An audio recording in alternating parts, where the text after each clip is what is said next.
todos los presentes. Reciban una cordial invitación, saludos en esta tarde a este conversatorio que hoy nos extienden como invitación abierta. Me presento, mi nombre es Jair Ariza, miembro del grupo de danzas folclóricas de la Universidad del Atlántico, Danza Atlántico, y en el día de hoy estaré aquí presente con ustedes moderando un poco lo que será este conversatorio titulado La influencia de la raza africana en las danzas del Caribe colombiano. Para ello quiero regalarles las palabras de nuestra querida Lady Roncayo Sarmiento, líder de cultura de la Universidad del Atlántico y también coordinadora regional de Ascun Cultura en el Nodo Caribe. Muchas gracias, Jair. Bueno, nuevamente les doy la bienvenida a este encuentro de danzas y músicas folclóricas organizado por Ascun Cultura Nodo Caribe.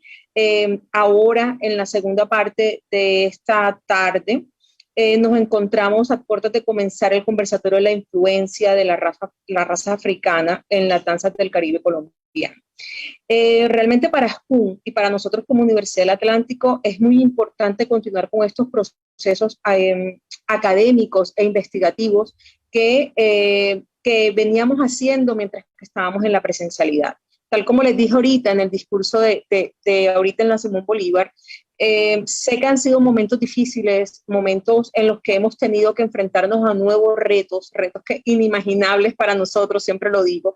Sin embargo, hemos tenido esa capacidad de resiliencia y la capacidad de solucionar y de sacar ventaja de toda esta situación.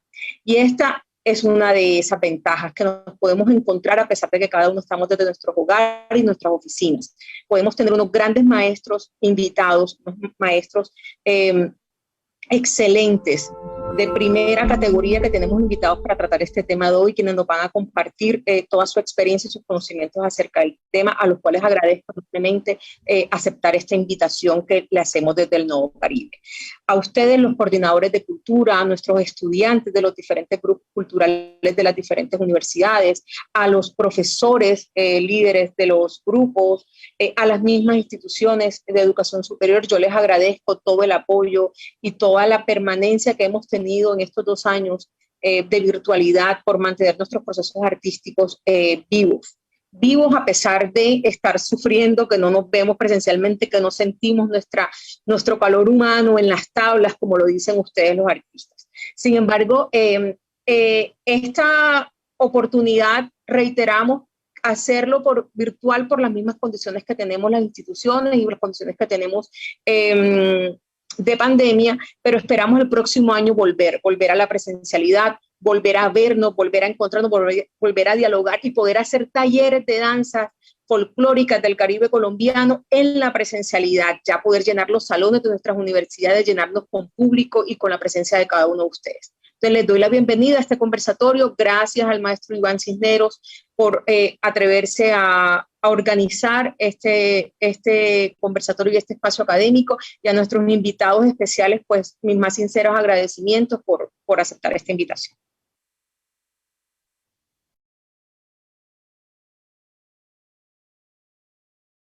Muchas gracias, Ledis. Sí, sabias palabras, y como usted muy bien lo mencionaba, tenemos la participación en este conversatorio y nuestros invitados. Tenemos a Cristian Pacheco Arrieta, a Elaine Parra Martínez, a Luis Gutiérrez Blanco y a Francisco Saravia Castillo. Cada uno de ellos hará una participación en la que mencionarán esos aspectos relevantes que se tratarán el día de hoy en este conversatorio sobre la influencia de la raza africana en las danzas del Caribe colombiano. Para ello vamos a comenzar con un abrebocas de un video para poder tener un acercamiento a lo que ha sido toda esta confluencia de cultura negra en nuestro territorio. Hola, ¿qué tal, amigos? Reciban un cordial saludo. Somos el grupo de danzas folclóricas de la Universidad del Atlántico, Danza Atlántico, y queremos compartir con ustedes esta propuesta experimental a partir de los patrones tradicionales de la influencia negra en las danzas del Caribe colombiano. producto de nuestros encuentros virtuales y que el día de hoy nos hemos querido reunir para regalarles este trabajo.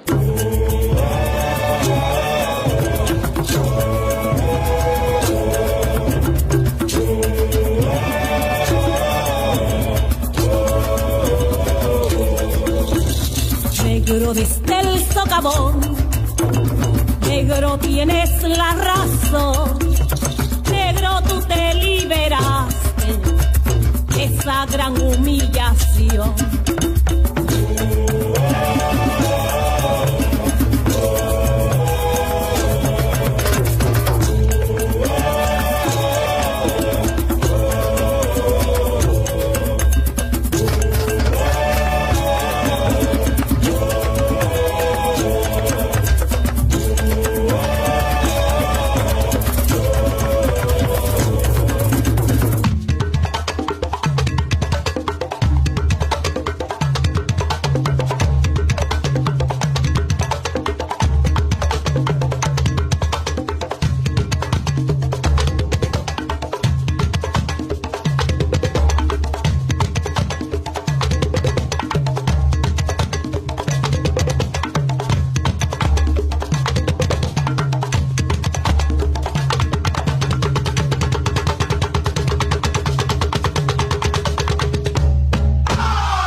Ancestros, tú eres de ellos pa' curarme, ay pa' curarme, ay pa' curarme, ay pa' curarme, pa' poder recuperarme, ay pa' curarme, ay pa' poder, ay pa' poder, ay pa' poder recuperarme.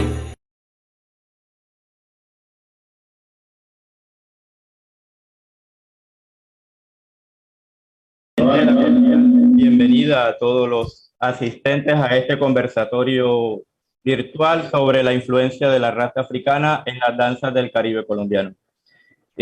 Para comenzar, quiero presentar a nuestro querido Cristian Pacheco, profesional en artes escénicas y plásticas de la ciudad de Barranquilla, con especialización en gestión cultural, diseñador textil, licenciado en ciencias sociales, magíster en ciencias de la educación, con múltiples investigaciones y publicaciones, con vasta experiencia en la coordinación de artes escénicas del Instituto Distrital de Cultura de Barranquilla en 1998, también como coordinador del programa de ejecución de la danza de la Escuela Distrital de Arte y Tradiciones Populares de Barranquilla, EDA, actual vicepresidente de Asuntos Culturales del CIOF Colombia, presidente del Consejo Distrital de Danza en Barranquilla del 2015 al 2019 y actual consejero nacional por la región Caribe.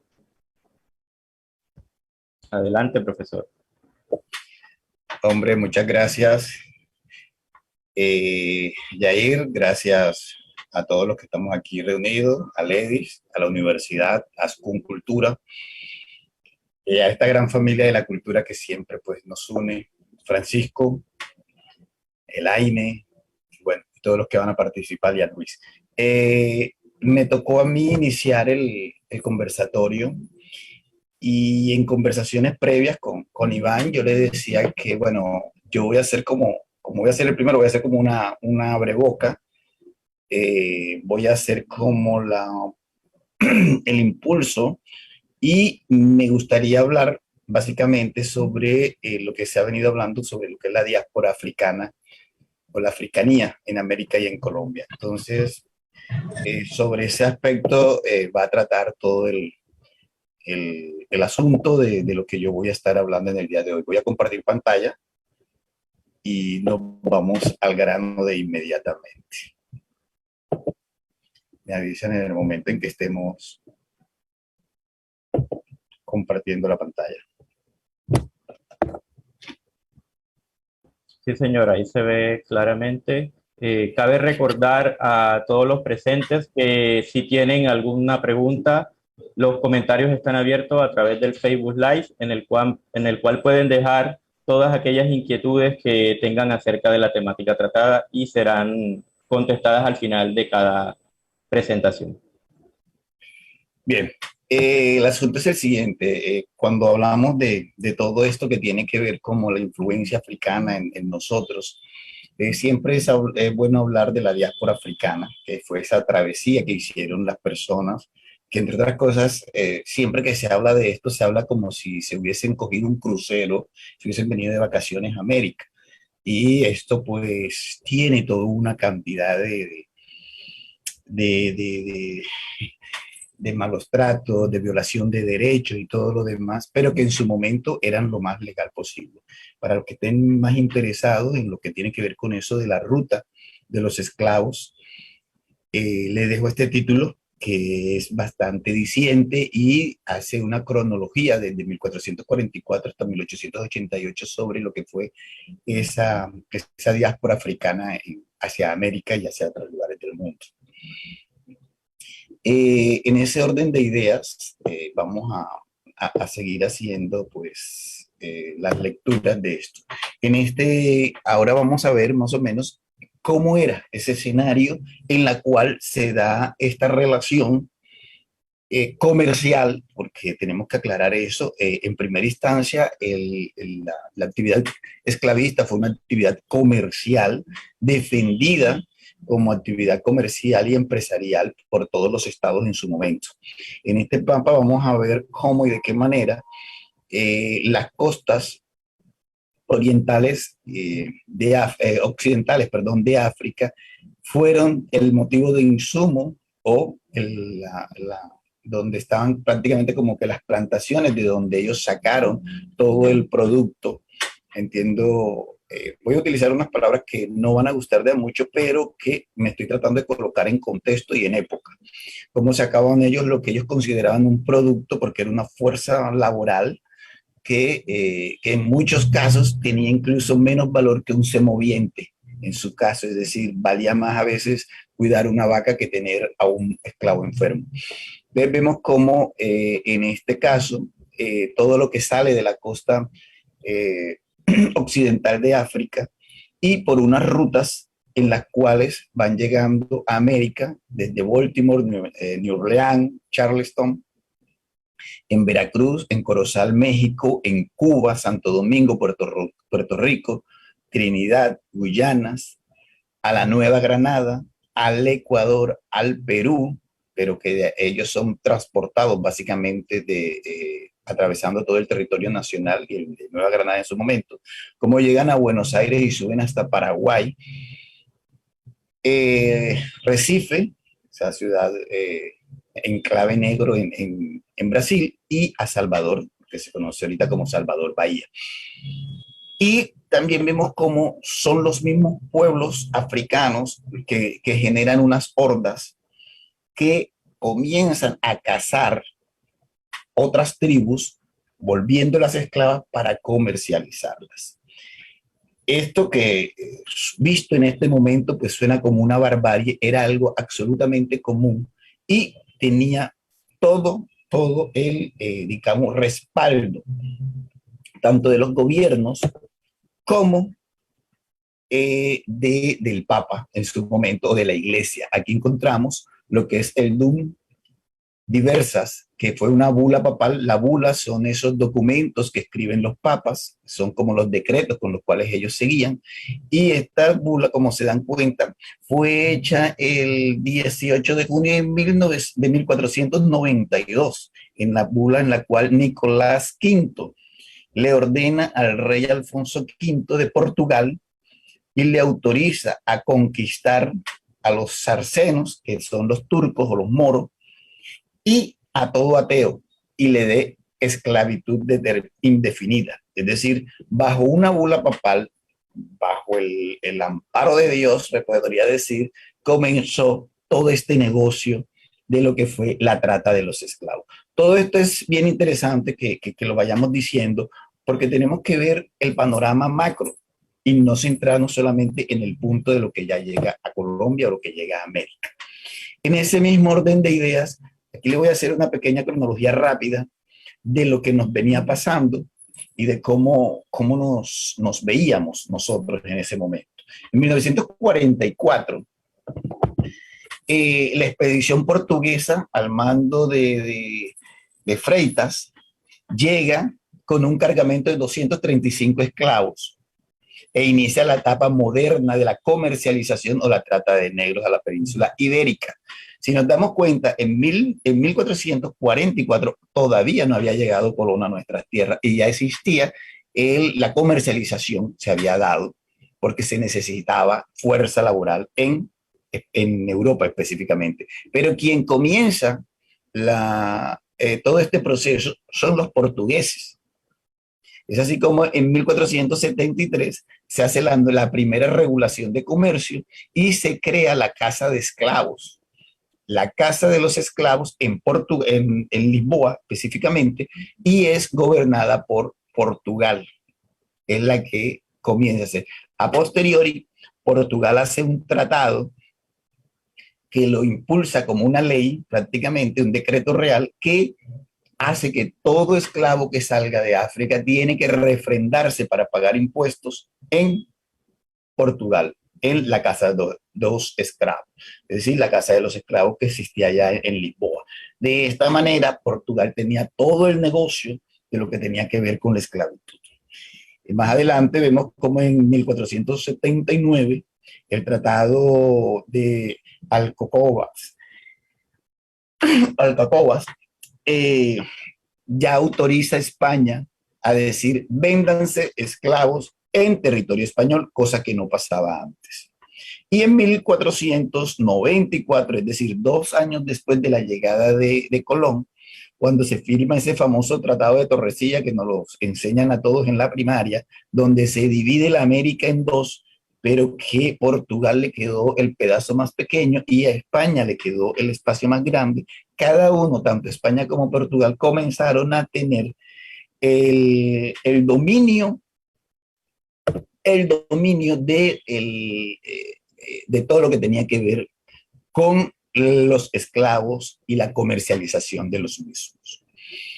En ese orden de ideas, ya en el siglo XVI, nos vamos a ver cómo en 1502 se introducen los primeros esclavos al Caribe, solamente hasta 1502, es decir, 10 años después de la llegada de Colón a el Caribe colombiano, al Caribe insular continental de América, y comienza una nueva etapa de lo que era la diáspora africana, que antes se había hecho en Europa, ahora se hacía hacia América. En 1508 comienza ya a haber una masiva vinculación de esclavos, ya comienza nuevamente a darse la circulación de este producto, y para poder llegar a América se necesitaban cédulas especiales reales que las daban españoles o portugueses. En 1510, la rápida población, digamos que española, se acrecentó en toda la isla, y es así como se ordena que haya una mayor exportación de esclavos de África hacia América. Y el 14 de febrero, pide a la Casa de Contratación de Sevilla, el rey, para que se hagan todos los preparativos para que pueda Santo Domingo ser el primer puerto que reciba esclavos en el Caribe colombiano, en el Caribe insular, perdón. En 1516, esta es una fecha bien interesante porque se inicia la construcción de los ingenios azucareros en el Caribe. Acordémonos que estos ingenios azucareros, en la medida que se fueron expandiendo hacia el continente, fueron trayendo no solamente mano de obra calificada, sino que también fue trayendo personas que ya tenían un arraigo y que habían logrado recuperar su cultura y la iban implantando o la iban imponiendo donde iban llegando. Durante el año de 1518 a 1519, es decir, en ese año, comienza una fuerte epidemia de viruela que arrasa prácticamente con mucha de la población indígena. Acordémonos también que las enfermedades, incluidas las enfermedades venéreas, no eran propias de los nativos de la América. Todas esas enfermedades vinieron junto con los españoles, vinieron junto con Colón y sus tripulantes. Ellos nos trajeron ese pequeño legado también, es verdad. Vemos cómo ya entre 1522, 1530 y 1547 se comienza a regular de una mejor manera ya todas las actividades que tenían que ver con esta actividad económica. Y los esclavos comienzan a sublevarse a partir de 1522 e incluso se habla de que algunos participaron mancomunadamente en gestas de liberación de algunos de estos territorios. Se vuelven, se revelan ya esclavos en 1530, no solamente en el territorio insular, sino comienzan a verse también otras actividades en otros lares. Y vemos como también la sobrepoblación de personas de la raza negra. El caso más evidente es en Puerto Rico, que en ese censo de 1530 habían 327 blancos y 2.292 esclavos. Es decir, que cada habitante de Puerto Rico estaba saliendo un promedio de 9 esclavos y medio, algo así, por el estilo, para que se vean cómo hay una sobrepoblación de este tipo de este comercio. Y en 1547 pues comienzan los procesos de rebelión, es decir, que aquí es donde pueden ya comenzar a verse y a figurarse los famosos palenques, que son unos enclaves donde comienzan a generarse esa acción de recuperación de memoria que comienzan a tener los pueblos expropiados de sus tierras, traídos, secuestrados y tirados aquí en América. Comienzan en estos palenques a hacer una memoria, a recuperar su memoria y a ver con cierto grado de nostalgia cómo se podían acercar a lo que ellos fueron y lo que ellos eran en sus territorios. Muchos de ellos, al ser capturados como botín de guerra, tenían unos estatus diferentes a la de el esclavo tal cual como se les conocía en América. La rebelión de los negros se repite con mayor frecuencia y encontramos así como en 1532 se da en Venezuela, en 1533 aparecen en Cuba y en Panamá, en 1547 se destacan las sublevaciones en la cual esto es bien interesante porque logran hacer tratados casi que, digamos que tratados de paz o de no agresión, de no intervención y se comienzan a constituir algunos espacios como espacios libres, donde realmente pues se puede dejar comenzar a reasarcir su memoria, que es esa misma memoria la que vamos a heredar nosotros mañana más adelante. En 1814, ahí pegamos un gran salto, es decir, pasamos del siglo XVI al siglo XIX.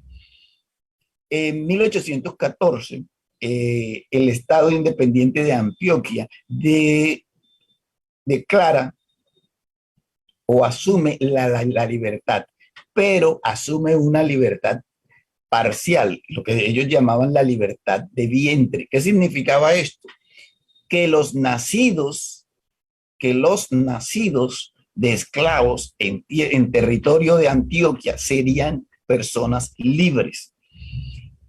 Esto que es visto, en su momento se veía como ya un gran beneficio, Bolívar lo intenta implementar en 1816 y en 1819 en los diferentes congresos, tanto en el de Angostura como en el de Cúcuta, y es solamente en 1851 cuando se declara la libertad absoluta, es decir, donde no existe ningún tipo de restricción en cuanto a la circulación y a la libertad, independientemente de la condición que fuere, y es cuando se dice todo hombre esclavo que pise suelo colombiano, territorio colombiano, será libre en el momento en que lo haga. Aquí se amplía la cobertura y se es mucho más, pero si nos damos cuenta y leemos entre líneas, nos vamos a dar cuenta que lo que se hizo anteriormente, si bien es cierto, brindaba la libertad al esclavo nonato, es decir, al recién nacido que podía nacer un esclavo, se mantenía el interés de la esclavitud porque se podían comprar esclavos, vender esclavos, y los únicos que quedaban libres eran sus hijos, y los hijos no hacían parte de esa fuerza productiva que se necesitaba. Luego entonces era casi que una acción engañosa lo que se comienza a hacer en esa parte de lo que se le llamó la ley de libertad de vientre, que después en 1851, bajo el gobierno de José Hilario López, quien pacta con las clases populares que él sí iba a establecer una libertad absoluta. Entonces, digamos que este es todo el escenario con el cual se mueve toda una cultura, se mueve todo un legado que se nos viene hacia América. Ya en términos de lo que tiene que ver como con las acciones específicas, nosotros podríamos afirmar que la diáspora africana en Colombia se puede evidenciar con la lengua, con la música, de la cual pues hablará más adelante, con la danza, de la cual hablará supongo que Elaine, la tradición oral y la gastronomía. En esos 5 aspectos nosotros podemos hacer evidencia de la diáspora africana en Colombia, de la africanía de Colombia, la africanía existente en Colombia, y de cuál es ese legado que nos ha venido dejando o nos dejaron los africanos que vinieron en condición degradante de esclavos. Me quiero devolver un poquito porque hubo algo que se me saltó, y es que en muchos casos tenemos una serie decimos, bueno, pero ¿por qué se permite la esclavitud? La esclavitud se permite porque es una acción absolutamente comercial, legal, válida y avalada por la iglesia y por bula papal, como ya lo dijimos. Por eso no había ningún tipo de remilgo moral con respecto a lo que pasaba en ese momento. Acordémonos que en un momento dado, incluso cuando se da la bula papal, se pierde la condición prácticamente de ser humano, en el sentido de que ellos no tenían, por ser ateos y por pertenecer a otras religiones, pues sencillamente no estaban amparados por ese Dios que venía del Vaticano, que venía de la Gran Roma, razón por la cual no podían ser tratados como los demás. Entonces, eso es como para que nos quede claro, porque siempre esas dudas nos queda como en el aire. Ahora bien, la africanía que se puede evidenciar en la lengua, es que hablamos ahorita, la vamos a encontrar en la lengua palenquera, es decir, y la lengua criol. La lengua palenquera, pues todos saben, en el corregimiento, perdón, de Palenque, adscrito al municipio de Maates, en el departamento de Bolívar, pueblo que fue declarado también por la humanidad como patrimonio oral e intangible, y la lengua criol que se da en San Andrés y Providencia y Santa Catalina, el departamento de San Andrés, Providencia y Santa Catalina, donde ahí están los claros vestigios de unas lenguas con unas características propias de esta diáspora. Una que vino directamente a América y pasa por el puerto negrero de Cartagena, y la otra que llega a las Antillas, y de las Antillas llega a las islas de San Andrés y Providencia.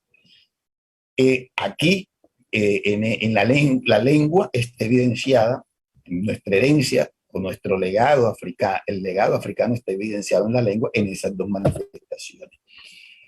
En lo que tiene que ver ya con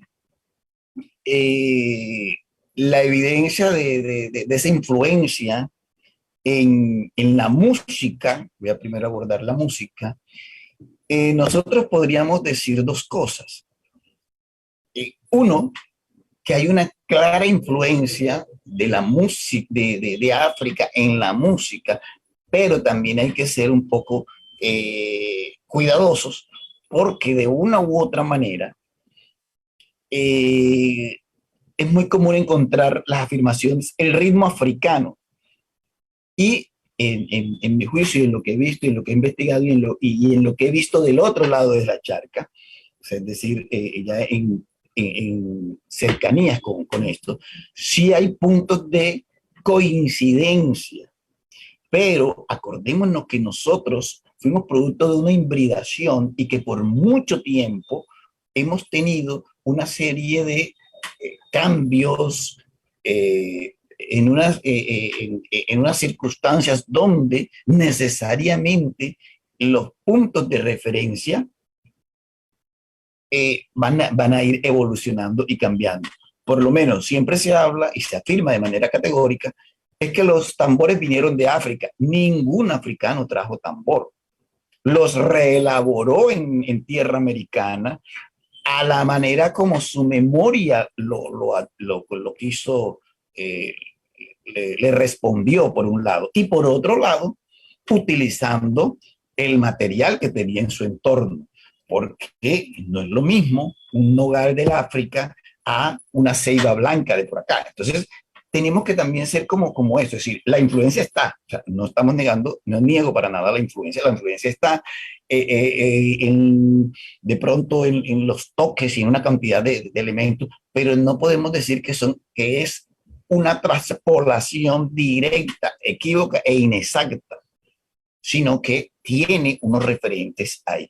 Y yo diría pues que existen unos ritmos que están mucho más cercanos a esa África, como tiene que ver con el bullerengue, los cerececé, los cantos de negros, en todas las nomenclaturas que hay de sones de negro, el sesteto, las tunas, que es una forma como en el Urabá antioqueño le llaman al bullerengue también, algunos le llaman tunas, otros le llaman tambor, otros le llaman tunas tambora, y los congos en sus golpes y en sus formas interpretativas.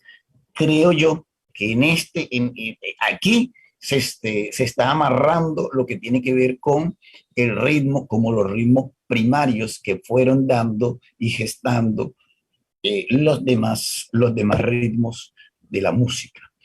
Y otro que tiene que ver como elemento fundamental, que era lo que tocábamos hace un momento, tiene que ver con los instrumentos. Los instrumentos,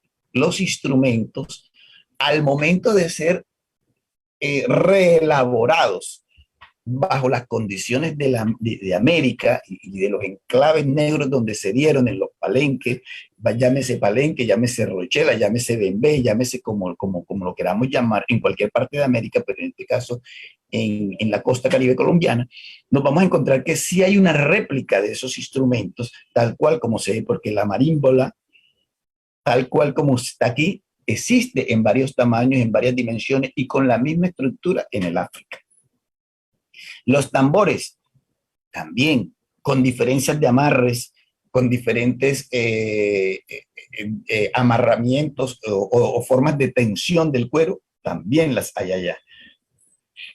Los arcos, que ya son muy poco utilizados, pero que en la zona de Córdoba en su momento se utilizaron bastante, en Córdoba y Sucre, los arcos de boca y todo este tipo de cuerdas tensadas que utilizaban la boca como caja de resonancia, también tienen su génesis en África, como instrumentos primigenios, por decirlo así, las esterillas que paradójicamente en la costa se ven muy poco, o casi nunca se ven, o no existen, pero que en el interior del país también se ven, y uno puede encontrar esterillas similares a esas esterillas indígenas a las que hacen en el África, o en Congo, o en Senegal, las puede conseguir usted perfectamente las mismas esterillas.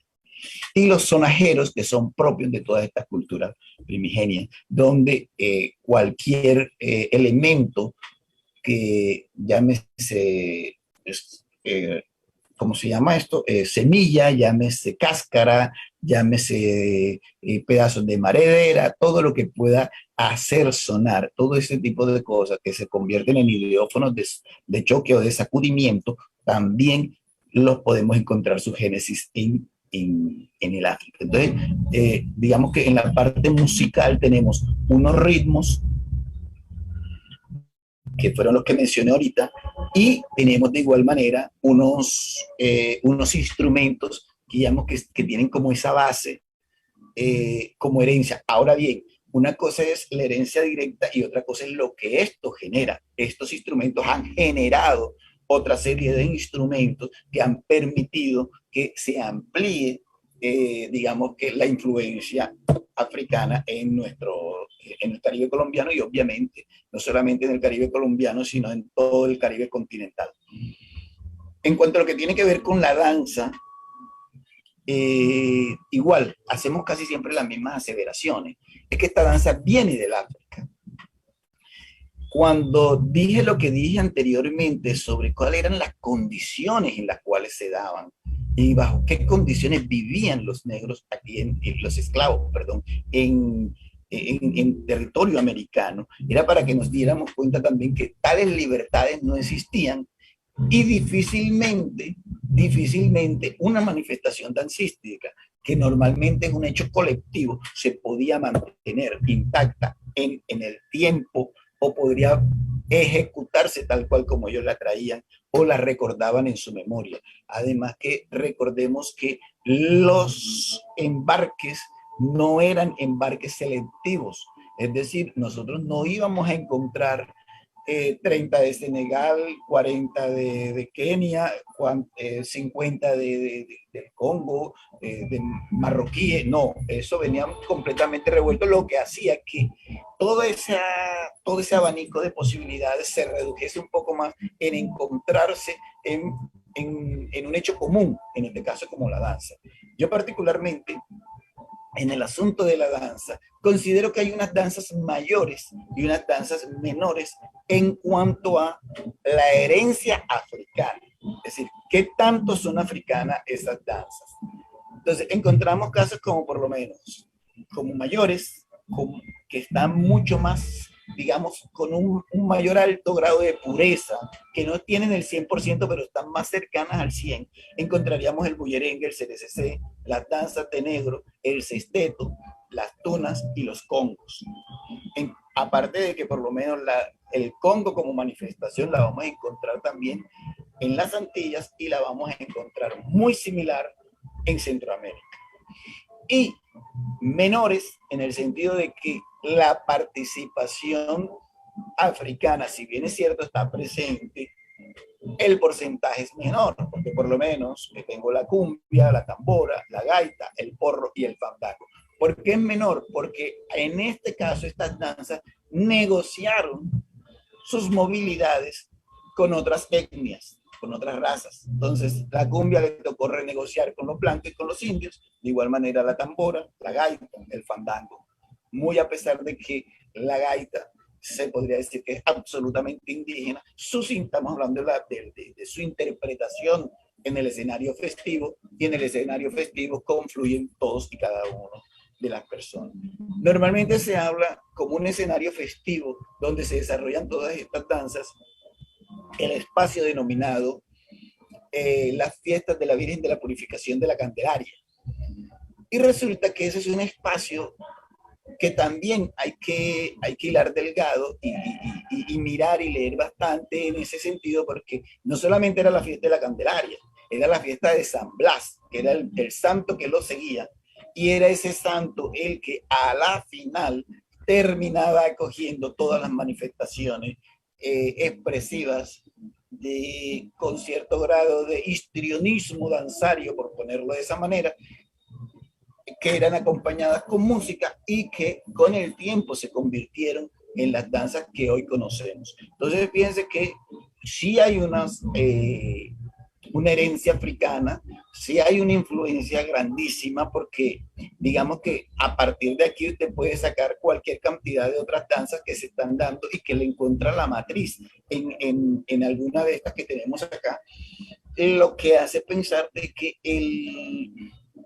la influencia o el aporte de África en todo lo que ha tenido que ver con el devenir dancístico del Caribe colombiano es evidente, es palpable y se desarrolla en el aquí, en el ahora, y es pertinente, y no solamente es pertinente, sino es actual. Muy a pesar de todo el tiempo que ha pasado, seguimos encontrando toda esa serie de incidencias. Es más, ver el video con el cual iniciamos este conversatorio, donde vemos cómo hay una relación entre una memoria y un cuerpo que tiene memoria, que comienza a hacer unas movilidades a partir de expresiones, de ritmos y de sonoridades que lo ayudan a mantener, digamos que ese vínculo, ese contacto, ese eslabón con lo que la madre África en su momento dejó en el territorio americano y más exactamente en el Caribe colombiano. Entonces, yo creería que de esta manera podemos ver y analizar que en lo que ya tiene que ver específicamente con lo que es el conversatorio, que es la influencia en la danza, sí hay elementos palpables donde se ve la influencia, muy a pesar de que el vínculo directo o la línea directa se diluye un poco en el tiempo y en esa línea cronológica, pero digamos que la intención, la memoria, el sentir se mantiene. Considero yo entonces de que la influencia como tal está ahí, está palpable, es viva y es evidente. Muchísimas gracias.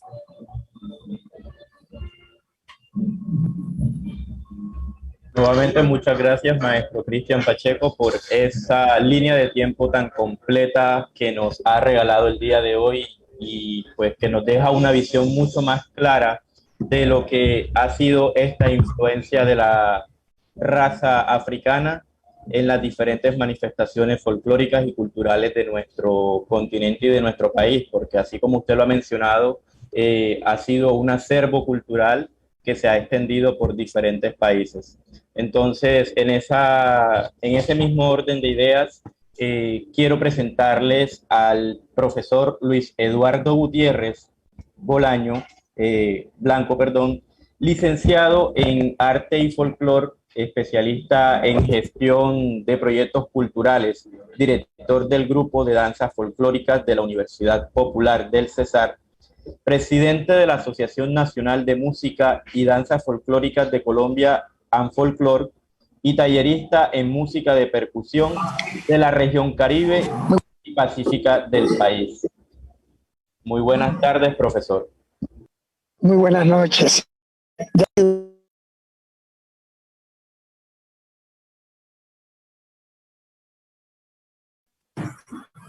Tengo problemas con la señal. Pido disculpas de antemano, pues me va a tocar hacer una charla muy diferente a la que hizo el gran maestro Cristian.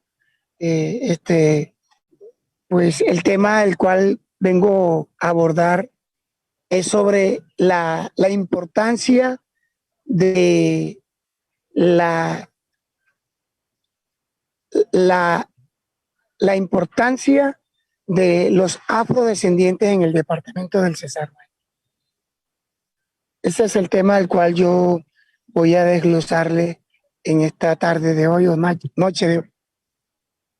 ¿Sí me escuchan? Sí, señor, se le escucha perfectamente. ¿Me escuchan? Sí, señor. Ok. No prendo. Voy a encender la cámara para que vean cómo me encuentro. Estoy acá en el parque de la universidad. Pues pensé que el evento iba a ser un poco más temprano y tuve dificultades. Entonces, voy a hacerles un recorrido por qué la importancia de la importancia de los afrodescendientes en el departamento del Cesar. Voy a iniciar con la llegada de los afrodescendientes a la Sierra Nevada de Santa Marta. Algunos escritos por ahí de muchos años dicen que en la Sierra Nevada se acentuaron esos negros y marrones que huyeron de esa zona de Palenque, de esa zona de Bolívar, donde llegaron a traer los negros, y de algunas fincas en el departamento del Cesar, en la parte de Riguacha. Estos afrodescendientes huyeron hacia la Sierra Nevada de Santa Marta, y se acentuaron en varios corregimientos de acá del municipio de Valledupar.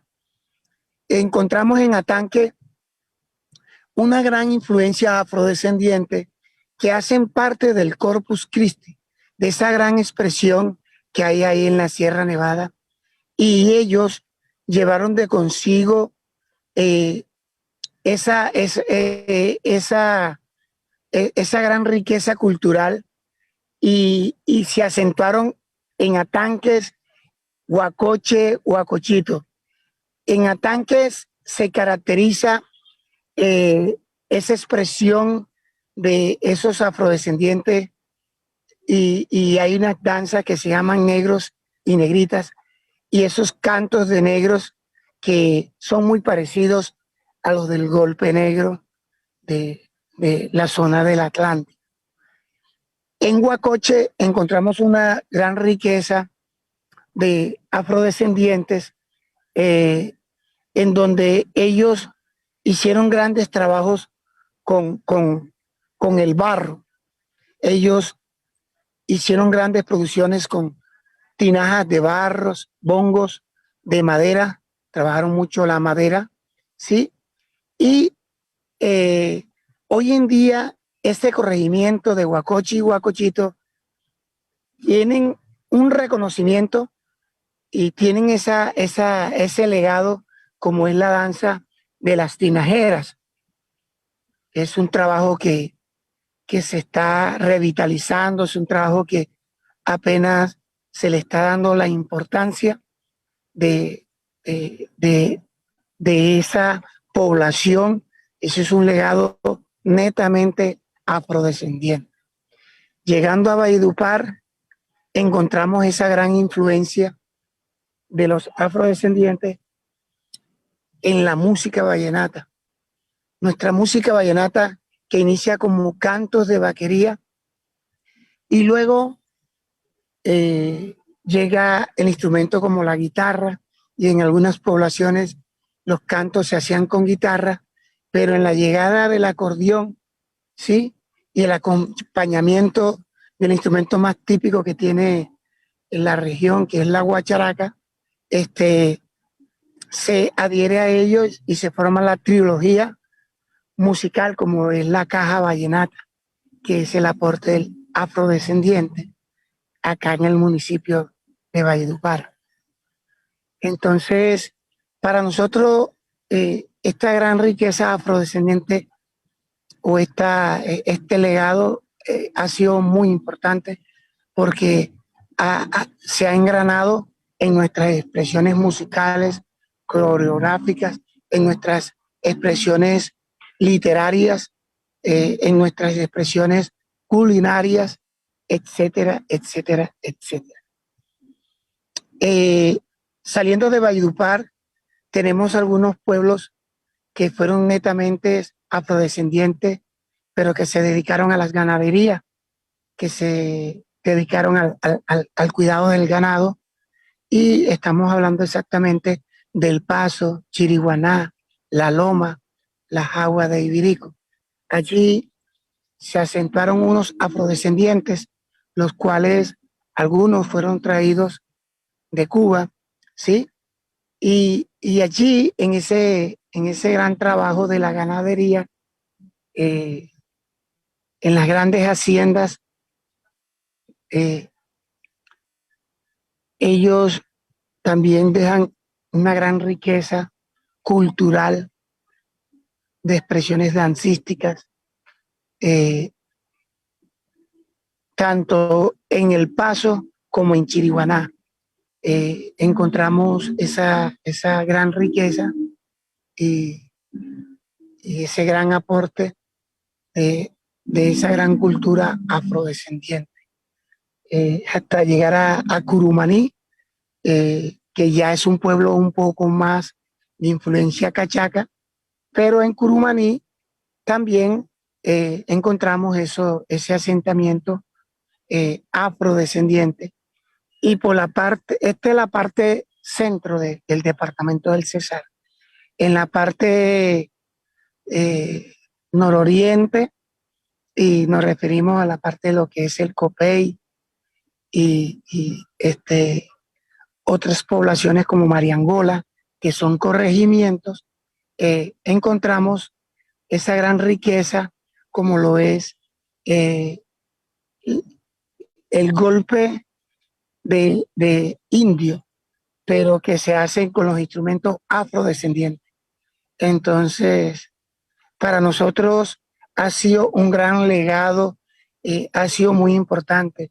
De hecho, los tambores heredados del Magdalena, porque nosotros cuando el Magdalena Grande, los tambores fueron el legado de algunos habitantes del Magdalena, tuvieron mucha influencia en nuestras expresiones musicales en el municipio de Valledupar, como lo es el pilón vallenato, como lo es el paseo vallenato. Todos estos ritmos tienen esa gran influencia afrodescendiente.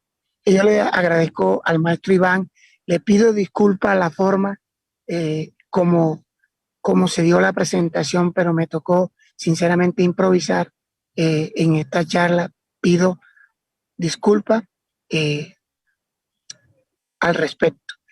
Espero pues que mi comentario haya servido de algo. Muchas gracias. No se preocupe, maestro. Sabemos que las condiciones pandémicas han dado espacio para todo este tipo de problemas logísticos, pero que dentro de las posibilidades siempre tratamos de gestionarlos. Muchas gracias por su intervención. Recordamos que hay espacio para preguntas al final de cada intervención. Y en ese sentido tenemos una pregunta para el maestro Cristian Pacheco. La realiza María Paula López a través del chat del Facebook Live. Y la pregunta es, profe, ¿por qué en el grupo de las danzas fuertes no metió el mapalé?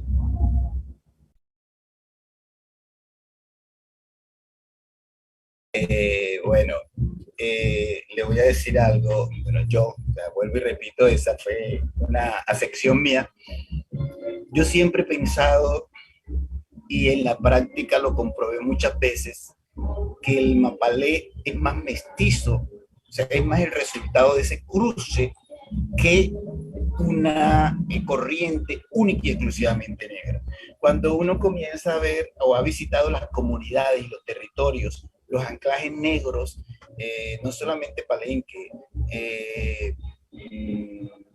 San Onofre, todo lo que tiene que ver con el Urabá antioqueño, Necoclí, y uno ve la forma como ellos bailan ese mapalé, y uno siente que es algo como si lo hubiesen adquirido a posteriori, pero no es algo que realmente lo tienen. Cosa diferente a cuando uno ve grupos africanos hacer danzas frenéticas, no voy a decir los nombres porque se pueden llamar de cualquier manera, y las movilidades son completamente diferentes. Entonces, el mapalé es el mayor símbolo, muy a pesar de que se tiene como un referente de danza negra, absolutamente negra, el mayor símbolo de hibridación que tenemos nosotros, donde nosotros podemos ver y evidenciar movimientos de toda parte, de todas las razas, absolutamente de todas. Claro, como el frenesí, la epilepsia siempre nos remonta a la parte negra, entonces creemos que está de ese lado.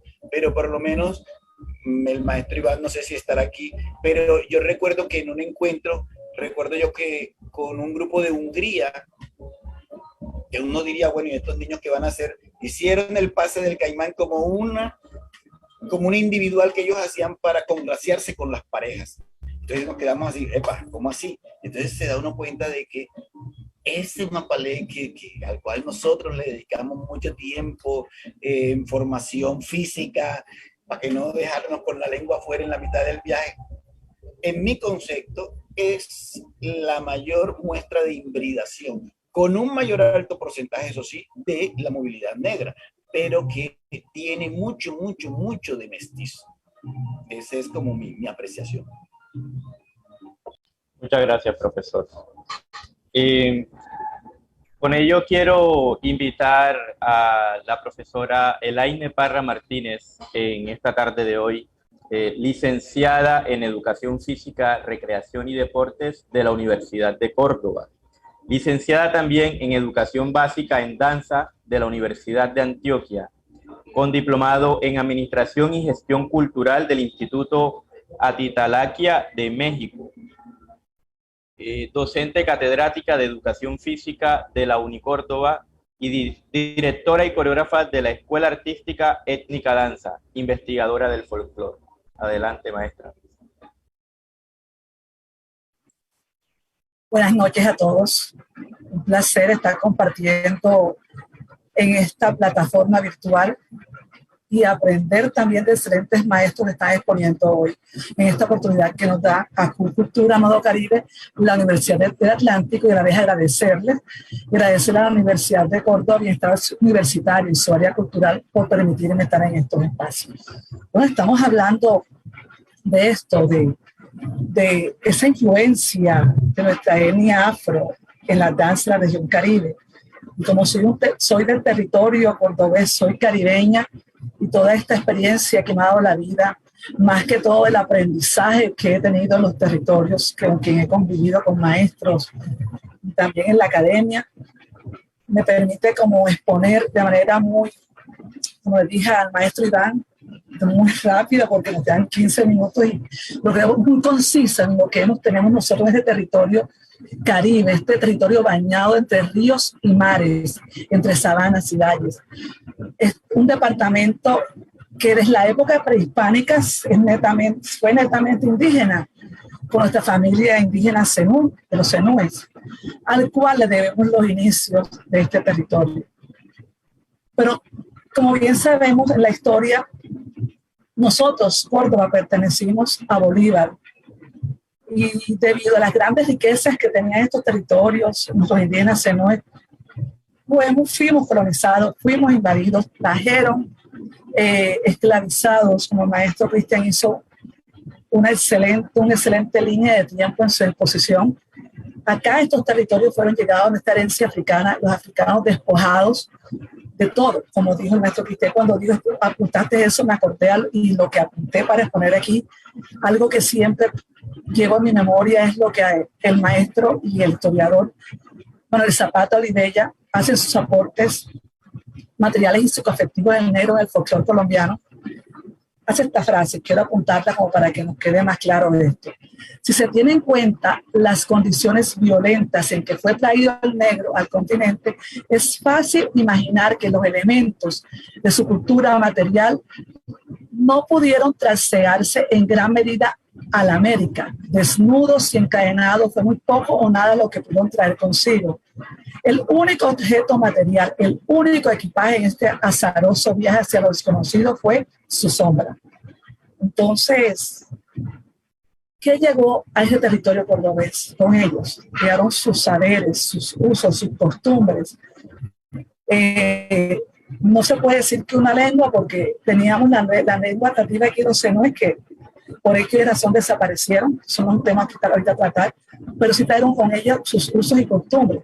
Esa influencia en estos cordobés va desde el mismo momento que llegaron estos esclavizados y despojados de sus bienes materiales, se vieron la necesidad de construir sus instrumentos con lo extraído de la naturaleza que los rodeaba. De ahí que en este hilo conductor de tiempo fueron llegando cimarrones. Los cimarrones son personas que escapaban, ¿no?, de esa opresión, y se empieza a dar esa mezcla étnica entonces entre el indígena y el africano, o sea, donde se vio el zambaje, los zambos, los mestizos. Somos un territorio que ha influido en diferentes culturas, además de la propia que teníamos en el territorio indígena, como son los africanos. Entonces podemos notar hoy en día cómo Córdoba se encuentran danzas que antes mencionaba. Pues lo quise dividir por subregiones para explicarlo de mejor manera, y empezamos por esa subregión, como es la zona costanera acá en Córdoba. Córdoba, como les dije, es un territorio lleno de mar, de sabanas, de valles, de ríos, que todos fueron como ese camino a traer todas estas costumbres y usos de otras etnias. Se encuentra San Antero en esta zona costanera, San Bernardo del Viento, Monito, los Córdobas, Canalete. Se encuentra nuestro municipio Puerto Escondido, donde se le hace homenaje a ese baile cantado de influencia africana, como es el bullerengue.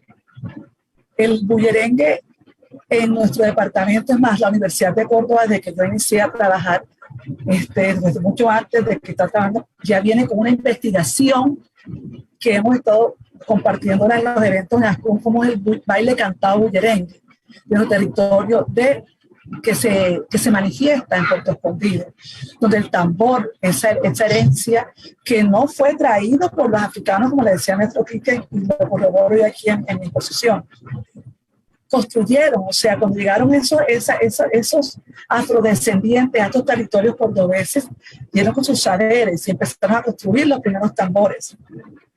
Y así se fue haciendo este baile cantado que se le hace homenaje al bullerengue en sus tres modalidades: sentado, chalupa y fandango. Una de las danzas que llevamos en escenario en nuestra universidad, en la Universidad de Córdoba, que se le hace siempre manteniendo esas características de la tradición. Entonces en las zonas costaneras también se evidencia esa influencia. ¿En qué? En los instrumentos, en la forma de bailar, en esa corporalidad que aún se mantiene, porque no podemos negar que somos personas que no somos netamente afro, netamente indígenas. O sea, tenemos una hibridación, tenemos un cúmulo de etnias, pero que cuando suena un tambor, sale esos genes, sale ese sabor que no heredamos de esas etnias, de la etnia africana. ¿Qué podemos tener ahora la zona del San Jorge? El maestro Cristian ahorita decía que el Napalé, una hibridación, todas esas cosas. Sin embargo, el Napalé es un ritmo que se vio en esas épocas de liberación. San Basilio de Palenque, que llegó aquí a Córdoba, y que gracias al Festival Nacional de Napalé lo podemos denotar dentro de esta riqueza, de esa herencia que aporta algunos vestigios en toda esa mezcla que hay en este grandioso ritmo. Y acá en nuestros territorios se le hace homenaje desde el pez. Esa teoría del pez es la que se manifiesta en el Festival Nacional de estos territorios. Seguimos a la zona del San Jorge, el municipio de Puerto Buenavista. También tenemos en esa zona, más acá en el Alto Sinú, a un palenque. Ese palenque de San José Duré es una riqueza afro que tenemos en nuestros territorios, donde se ve la danza de los diablos y tapahueva, donde se ve los cantos de tuna, donde bailan esas señoras, esas matronas, entonan esos cantos heredados de nuestra etnia africana. Los diablos y tapahuevas ven ese color rojo que dicen algunos historiadores e investigadores que ya han abordado en esta danza, que tiene mucha influencia también de los, no me equivoco, en el vestuario de los Yoruba, algo así. Y es algo que se denota, o sea, tener un palenque en tierras cordobesas, que en un inicio fue un territorio indígena, es de notar que Córdoba es un departamento triétnico, un departamento cuatriétnico, donde la influencia africana de esto se ve en todas las regiones, todas las subregiones de nuestro departamento. Vamos a la zona de las sabanas, del Sinú Medio, donde está Cereté, Pelayo, Carrillo. ¿Qué denotamos aquí? ¿Qué encontramos aquí? En sus inicios, los tambores, el arco sonoro, maestro, que en el Festival de la Cumbiamba, nosotros en los inicios del Festival de la Cumbiamba traíamos a esos señores que ya descansan en paz, pero que nos dejaron ese gran legado. Debemos seguir resaltando que en los corregimientos se ve también la zafra mortuoria, también como legado musical, también se ve también acá en Ceberá, en corregimientos del municipio de Cereté. La cumbia en la cumbiamba, el porro, el fandango y la puya en la rueda de fandango tienen elementos corporales en el danzar como ese, si bien sabemos, los indígenas eran más arraigados a lo alto, a la tierra, a lo quieto.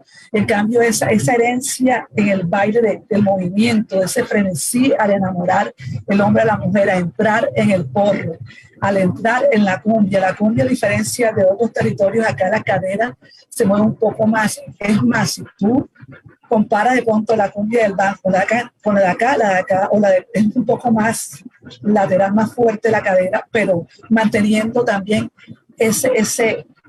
esa quietud de la indígena que todavía también es una mezcla en las aires de banda, las danzas de aire de banda, como el porro, fandango, la puya, en las danzas desde que se va en torno de la cumbiamba, la rueda de cumbia, se ven desde los instrumentos, los tambores, desde la forma de bailar del hombre, al agacharse, al entrar, al saltar.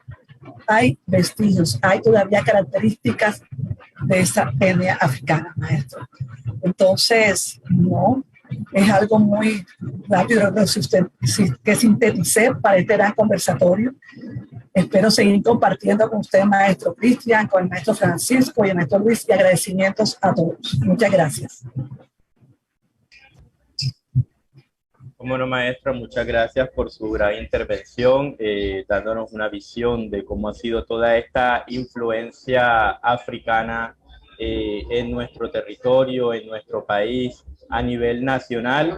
Y antes de darle paso a nuestro último ponente el día de hoy, en el chat nos preguntan para cualquiera de los profesores presentes si la champeta como género musical ha sido de origen del Caribe colombiano o es simplemente algo que llegó de África. No sé si yo o Cristian.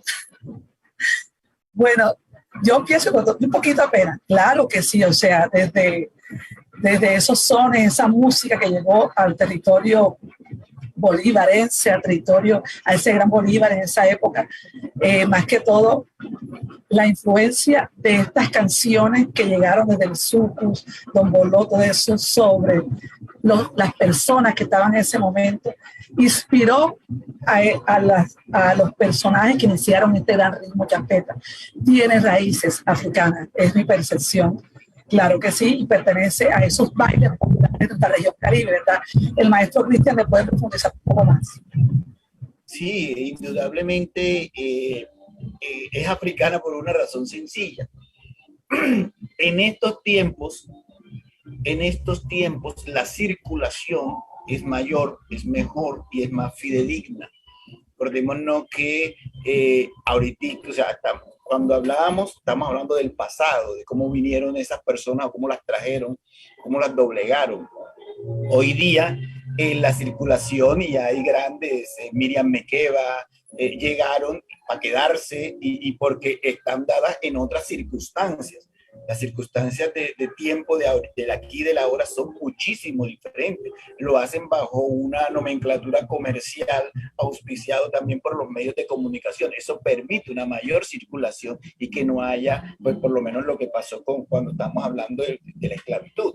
Pues es evidente que en este mundo globalizado es mucho más fácil las influencias, se regeneran mucho más fácil las influencias y y eso es de ahí. O sea, yo creo que nosotros, si no estoy mal, en Cartagena y en Barranquilla, todo el fenómeno de los picos que se convirtieron como en unas voces parlantes de toda esa música en su momento, en los años 50, finales de los 50, 60, 70, que fueron famosos, donde traían la música directamente de las Antillas y música que llegaba a Nueva York, que venía del África, y ellos para hacerse exclusivo borraban los sellos y comenzaban a circular y a poner a sonar esta música, pues era una música que venía genuina de allá.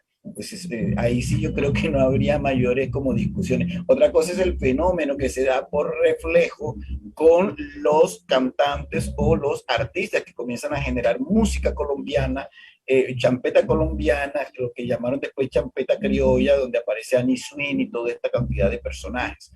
Creo que, pero ahí yo creo que no habría mayores puntos, bueno, para mi juicio, disculpen, que en estos tiempos lo que viene es genuino, es decir, uno sabe lo que es chino, lo que es de Miami, lo que es de Nueva York, porque eso trae esta etiqueta. Bueno, y no interrumpo para que siga el maestro Francisco. Muchas gracias, profesores. Muchas gracias. Hola.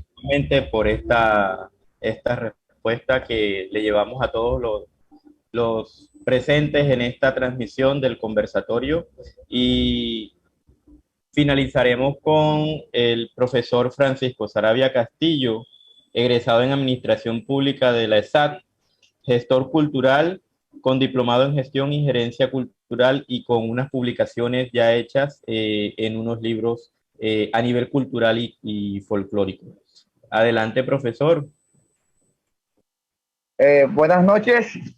La verdad es que está cayendo un aguacero con tormenta eléctrica y usted sabe cómo es el sistema eléctrico de nuestro Caribe colombiano. Estaba haciendo algunas oraciones para ver si era posible que viniera la luz y afortunadamente vino. Desafortunadamente algunas intervenciones no las pude escuchar. Estuve muy atento a la magistral exposición que hizo el profesor Cristian. Creo que recoge todo ese saber de todo lo que fue la historia de la esclavitud en el Caribe colombiano. Y bueno, a ver, yo estoy transmitiendo desde Mates, Bolívar. Mates es uno de los municipios más musicales del Caribe colombiano, porque San Basilio de Palenque es un corregimiento del municipio de Mates. Gamero, muy reconocido también por todo ese aporte que ha hecho a la música y al folclore colombiano, es un corregimiento de Mates. Evitar la tierra de bullerengueras y de chaluperas como Emilia, la niña Emilia, y otros, Marta Candela es corregimiento de Mates. Y bueno, desde Mates nosotros hemos empezado a construir un proceso a través de la Escuela Comunitaria de Formación Artística, que tiene como objetivo preservar y mantener vivas algunas manifestaciones culturales de origen afrocolombiano. Y digo afrocolombiano porque me identifico con el profesor Cristian en el sentido de manifestar que nosotros no podemos decir que una manifestación cultural es 100% africana. Yo soy formador en el área del son de negro. Tenemos uno de los grupos más exitosos a nivel de las fiestas de carnaval que se llama Son de Negros y Marrones de Mate. Y a pesar de que es una manifestación primigenia, tal como lo decía el profesor Cristian, junto con el bullerengue, ha habido un proceso de hibridación o de mestizaje que ya no nos permite decir que 100% es una manifestación africana, porque ya estamos danzando con vestidos coloridos andaluces y algunos otros elementos que usamos también de la península. A ver, yo quiero comenzar diciendo lo siguiente. Cartagena fue el epicentro del nefasto negocio de la esclavitud, y en el siglo XVI lo que veíamos era una serie de prohibiciones a los negros, especialmente en el toque del tambor. Hay muchas cédulas reales en las cuales se prohibía tocar el tambor por motivos religiosos. La iglesia había prohibido que se tocara el tambor porque el tambor invocaba a Satanás, según las creencias religiosas. Entonces, a los negros no se les tenía permitido tocar el tambor en la ciudad de Cartagena porque eso reflejaba o manifestaba un poco su religiosidad. Pero cuando se da el proceso de la insurrección cimarrona, que es esa época que inmortaliza más o menos, yo Arroyo cuando dice en los años 1600, cuando se empiezan a constituir los primeros palenques en Cartagena de Indias, en la zona de la provincia de Cartagena, que fue el palenque de la Matuna en este territorio, pues los negros empiezan a escapar para constituir diversos palenques en la subregión del Canal del Dique y en la subregión de Monte María. Entonces se flexibilizan las decisiones políticas de la metrópoli, desde España, permitiendo que en el territorio de Cartagena se constituyan los cabildos de naciones o las cofradías. Esas cofradías dieron origen a varios cabildos, como uno que sobrevive todavía, que es el Cabildo del Congo, el Cabildo de los Mandingas, los Araraes, en fin, se constituyen aproximadamente unos 7 cabildos en donde ya como una forma de control ideológico a los negros esclavizados se les permite manifestar, practicar algunas de sus manifestaciones culturales traídas desde el África, pero bajo el entendido que esas manifestaciones culturales deberían ser más festivas que religiosas, no estaban permitidas la religiosidad. Y como esos cabildos o cofradías, para poder sobrevivir, inició un proceso que es lo que conocemos como sincretismo. Entonces, las manifestaciones culturales africanas se fueron sincretizando dentro de las fiestas de los santos de la Iglesia Católica. El profesor mencionaba casualmente una de las fiestas más importantes que en ese momento tenía Cartagena, que eran las fiestas de la Virgen Negra, que se celebran el 2 de febrero, que eran las fiestas de la Popa, en donde a los negros se les permitía un día salir, inclusive con joyas de sus amos, con vestidos de sus amos, para desfilar y manifestar hacer algunas de sus manifestaciones. Joaquín Posada, el general Joaquín Posada, en uno de sus importantes libros, escribió y describía cómo eran esas fiestas. Y cuando uno lee lo que describía el general Joaquín Posada, se da cuenta que es la génesis de la cumbia, cuando decían que las negras bailaban con velas encendidas y que los negros danzaban con unos tambores endiablados que hacían que sus cuerpos hechos para la danza se estremecieran. Entonces, esa descripción que hace el general, pues muestra un poco cómo era la música que se practicaba en Cartagena de India en el marco de la fiesta de la Virgen de la Candelaria, que entre otras cosas fue la génesis de los carnavales en esta parte del continente y que posteriormente se traslada a Barranquilla cuando Cartagena centra más su atención en otro tipo de manifestaciones. Bueno, entonces más o menos podemos mostrar ahí un poco lo que es la génesis de la música, cómo la música africana o los africanos esclavizados empiezan a influir un poco sobre la música en el territorio. Eso lo dice Posada en su libro, pero también hay que tener en cuenta que dentro de las manifestaciones culturales africanas podemos hablar de algunas que se practicaban al interior de los palenques. Digamos que había unas manifestaciones culturales, dancísticas y musicales urbanas que se practicaban en Cartagena, que estaban desprendidas de toda religiosidad porque estaba prohibida por la Iglesia y por la Inquisición, que tenía sus oficinas en Cartagena, sus tribunales en Cartagena, y tenía todos los ojos puestos sobre esas manifestaciones africanas. Pero habían unas en donde ellos ejercían muy poco control y que se daban en los territorios de Montes de María y la subregión del Canal del Dique, y esas manifestaciones tienen que ver con el bullerengue, que según algunos investigadores, pues es una manifestación cultural, ritual, femenina, en donde las mujeres podían danzar y podían hacer, digamos, mantener viva una memoria traída de África y que tenía que ver con una ceremonia de iniciación sexual de las mujeres en África, en donde ellas eran presentadas en sociedad y frente a sus posibles parejas o esposos, y bailaban un baile bastante erótico, manifestando y diciendo que estaban aptas para procrear y para tener marido. Entonces, esas manifestaciones se mantuvieron sobre todo en los territorios como San Basilio de Palenque y María la Baja, en ese territorio afro de la provincia de Cartagena.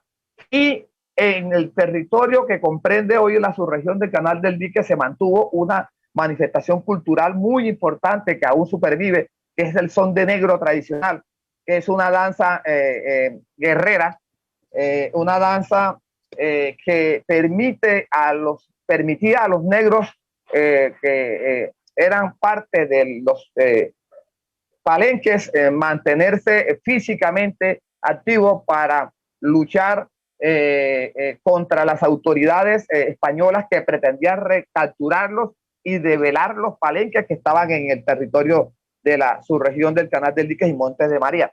Entonces, el son de negro se ha mantenido casi tal cual como lo practicaban hace 300 años los negros y marrones en el territorio de la subregión del Canal del Dique. Y bueno, como resultado de eso, hoy por ejemplo, tenemos en la población de Santa Lucía, en el municipio de Santa Lucía, el Festival de Son de Negro, donde confluyen todas esas poblaciones aledañas al Canal del Dique que todavía mantienen viva esta manifestación. Ya en la subregión podemos decir que tenemos un festival nacional que se realiza en Santa Lucía y un festival departamental que se realiza en el municipio de San Cristóbal. Entonces, ese tipo de manifestaciones culturales que tenían un gran contenido de la memoria de África, porque eran prácticas guerreras que no se podían practicar en Cartagena, sí se mantuvieron vivas en algunos territorios bastante lejanos del brazo de las autoridades españolas y de la Inquisición. Entonces, ahí podemos notar un poco lo que ha sido esa influencia de los africanos en el territorio. Pero hay una investigación que se hizo en el territorio de Maates en los años 60 por un etnomusicólogo muy reconocido a nivel mundial, que fue George Liss, que escribió un excelente libro que se llama Música y Poesía de un Pueblo Colombiano, y que fue auspiciado y publicado por el Patronato Colombiano de las Artes y la Ciencia y la Fundación Joaquín Piñero Corpas y el Ministerio de Cultura. En esta investigación que se hace esencialmente en los corregimientos de Evitar, Palenque y en el casco urbano de Maates, el etnomusicólogo George Liss hace unas comparaciones, porque él también se va a África, ¿ya? Él después que llega a Maates, al territorio de Maates, se va a África y hace unas comparaciones de los instrumentos musicales de África con los que encuentra en el territorio de Maates. Y hay mucha similitud, y como decía el profesor Cristian, la marímbula que se toca en San Basilio de Palenque, en los sextetos o en el son palenquero, es la misma que se interpreta en África. Igualmente, la marimba que se toca en el sur del Pacífico colombiano y que antes se tocaba en todo este territorio, mi abuelo fue tocador de marimba, también es muy similar a la que se toca en África. Hay un instrumento musical muy parecido a la caña de millo, que es la que se interpreta hoy en todas las fiestas del carnaval. Él hace una comparación y encuentra un instrumento muy parecido a la caña de millo, que era hecha también allá con caña de millo, con la única diferencia era que tenía un resonador, que era como una especie de totumo que se le ponía al final para que resonara. Entonces, este libro o esta investigación que hizo el etnomusicólogo George Liss, que era profesor de la Universidad de Indiana, muestra exactamente cómo cómo fue esa influencia y cuáles instrumentos que no trajeron físicamente, porque hay que entender, como decía el profesor Cristian, que ellos venían casi desnudos, prácticamente desnudos en los barcos negreros, pero que cuando llegaron al territorio encontraron algunos elementos que les pudieron permitir construir tambores, esencialmente tambores, porque la música africana, el mayor aporte que ha hecho la música, la etnia africana al territorio ha sido el tambor, pero también hay otros elementos importantes que se reflejan mucho en los bailes cantados, que son, por ejemplo, el tema de la oralidad, el tema de los cantos colectivos, con una voz líder y con unas voces responsoriales, por unos coros acompañados por las palmas, y que se ve mucho en el son de negro, que se ve mucho en el bullerengue, se ve mucho en la tambora, en esas manifestaciones culturales, dancísticas y musicales que conocemos como bailes cantados, que tienen una alta influencia africana, pero obviamente no podemos decir con toda la certeza que esto es 100% africano, porque aquí se dio un proceso de hibridación, como decía el profesor Cristian, o de mestizaje, o de criollización musical y dancístico, que permite la incorporación en algunas danzas de vestidos andaluces, de cantos andaluces en los versos que interpretamos en algunas danzas, como el son de negro, como el Congo, son, digamos, versos en cuartetos, que es algo propio de Andalucía. Tenemos desde el punto de vista dancístico, en la cumbia, el aporte indígena, o en algunos instrumentos musicales o dentro de la organología que se da dentro de los bailes cantados, pues también hay elementos propios de los indígenas, como las gaitas, y otros elementos importantes como los guayes o sonajeros, que son propios de las danzas indígenas.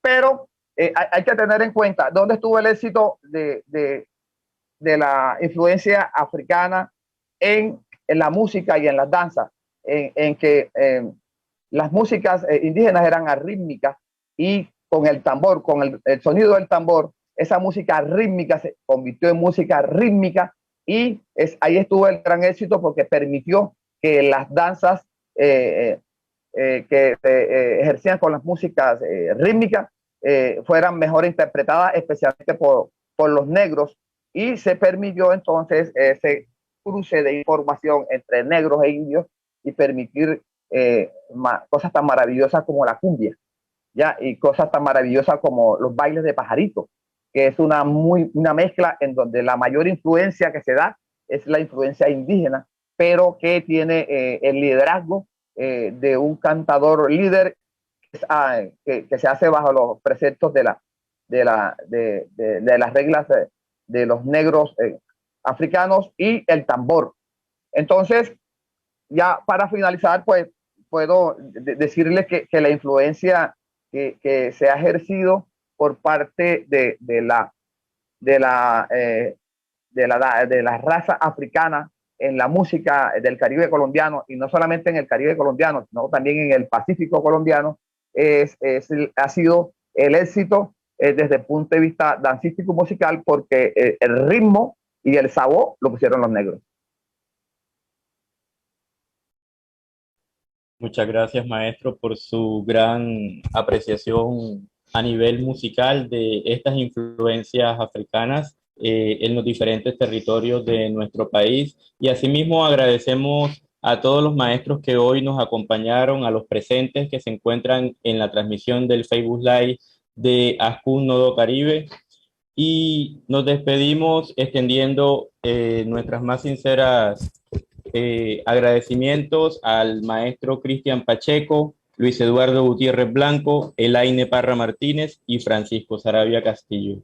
Esperamos que se den muchos más espacios de encuentros como estos, que nos permiten a todos tener una formación mucho más integral a nivel de nuestra cultura y folclore nacional. Muchas gracias, profesores. Gracias. Gracias.